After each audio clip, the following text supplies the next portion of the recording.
আছে কাকু আপনি তো আছেন না না এটা দাম বাজি গেছে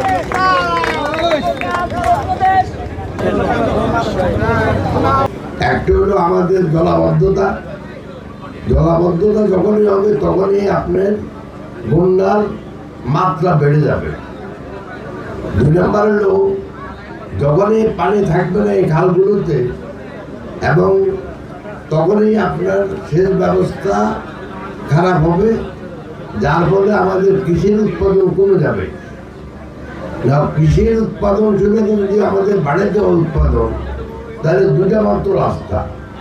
একটা হলো কৃষিতে উৎপাদনশীলতা বাড়ানো অথবা মোট কৃষি জমি বাড়ানো, কিন্তু বাংলাদেশের তো জমি বাড়ানোর আর কোনো রাস্তা নেই।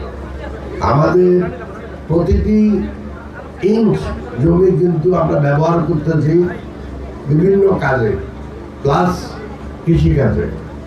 অতএব আমাদের কৃষি উৎপাদনশীলতা বাড়াতে হবে। কৃষি উৎপাদনশীলতা বাড়াতে গেলে পানি একটা অত্যন্ত জরুরি বিষয়। যদি ঠিকমতো পানি না পাওয়া যায় জমি খালি থাকবে কিন্তু কোনো উৎপাদন হবে না। তো সেজন্য আমি বলি যে আমাদের সরকারের যে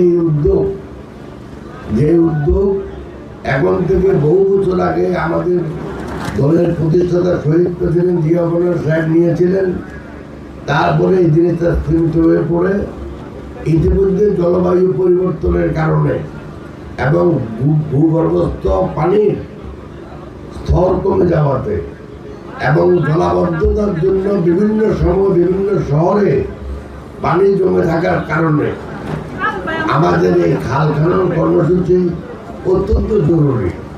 সেজন্য আজকে আপনারা দেখবেন আমাদের সম্মানিত প্রধানমন্ত্রী নিজেই গিয়েছেন খাল খনন কর্মসূচি উদ্বোধন করার জন্য দিনাজপুর। একই সাথে প্রতিটি উপজেলাতে বা প্রতিটি জেলাতে আপনারা দেখবেন খাল কর্মসূচির কার্যে উদ্বোধন হচ্ছে, কোনোটা কোনো মন্ত্রী বা এমপি দ্বারা। এর কারণ আমাদের সরকার এটাকে অত্যন্ত গুরুত্ব দিচ্ছে। অতএব আমি আমাদের উপজেলা এবং জেলা প্রশাসনের প্রতি আমার অনুরোধ থাকবে, ওনারা আমাদের পুরানো খালগুলো সবগুলোকে চিহ্নিত করে প্রথমে দরকার হবে সীমানা নির্ধারণ করা। সীমানা নির্ধারণ করে যদি ওনারা সীমানা ঠিক করে দেয় তাহলে উচ্ছেদের ব্যাপারটা আসে। যদি অবৈধভাবে দখল করে, কিন্তু যদি আমরা সীমানাটা পাই আমরা কিন্তু অবৈধ দখল উচ্ছেদ করা লাগবে না। আমরাই নিজেরাই আমাদের যে স্থানীয় নেতৃবৃন্দ আছে ওনারা দেখে শুনে কথাবার্তা বলে আমাদের এই জায়গাটাকে ক্লিয়ার করে দেবে।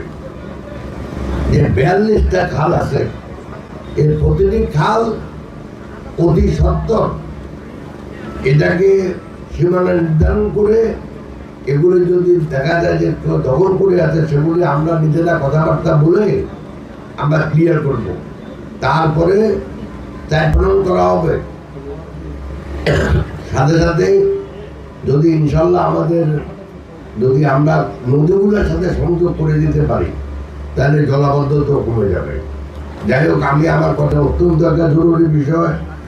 বাংলাদেশের কৃষি উৎপাদনশীলতা বাড়ানো, মোট কৃষি উৎপাদন বাড়ানো, জলাবদ্ধতা কমানো এবং সেচ ব্যবস্থা উন্নয়নের মাধ্যমে কৃষির উৎপাদন বাড়ানো, এই সবগুলোর সাথে এবং এই খাল খনন কার্যক্রম জড়িত। অতএব আমি আশা করব যে প্রশাসন যে কাজটা করবে একই সাথে আমাদের যে নেতৃবৃন্দ আছে তারাও যেন পুরাপুরি সাহায্য সহযোগিতা করে, যাতে করে আমাদের এই খালগুলা খনন করা হয়, যাতে করে জলাবদ্ধতা আমরা কমাতে পারি, দূষণ কমাতে পারি এবং সেচ ব্যবস্থার উন্নয়নের মাধ্যমে কৃষি উৎপাদন বাড়াতে পারি।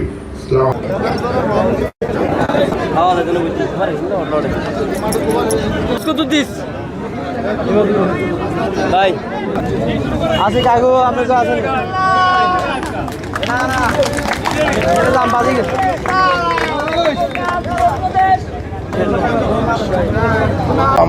আমি মন্ত্রণালয়ে কথা বলতে হবে, এর আগে তো আমি বলতে পারবো না। যেমন ইন্ডাস্ট্রি করতে হলেও একটা দূরত্ব আছে, তারপরে আপনার করাত কলো ওই তো আরও খারাপ, কারণ ওইটা তো গাছ কাটে।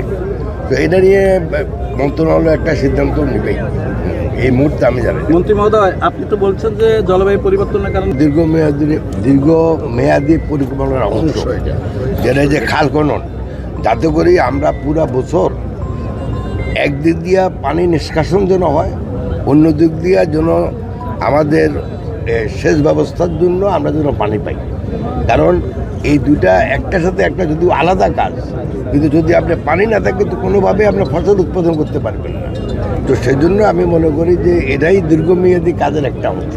মন্ত্রী মহোদয়,